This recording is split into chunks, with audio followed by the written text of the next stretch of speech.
ચાલી રહેલી કથામાં મુખ્યમંત્રી ભૂપેન્દ્ર પટેલે હાજરી આપી। કથાકાર રમેશભાઈ ઓઝા દ્વારા ચાલી રહેલી કથાનું મુખ્યમંત્રી ભૂપેન્દ્ર પટેલે રસપાન કર્યું।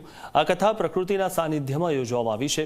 આ કથામાં મુખ્યમંત્રી ભૂપેન્દ્ર પટેલે આરતી પણ ઉતારી હતી।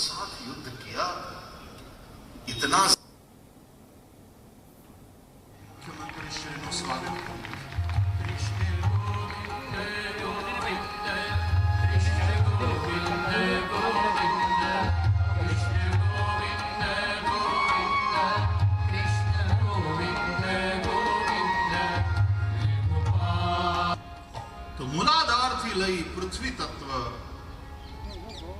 थी बार अहिया सुधी शब्द निकले अहिया हो ई गुरु छे एमा देव बिराजे छे शिर छे शिखर छे अने एमा वो भी एक प्रकृति है और ये वाली भी न खावानु न खाए न पीवानु न पी आवे के ते दिवसे चूला ने रजा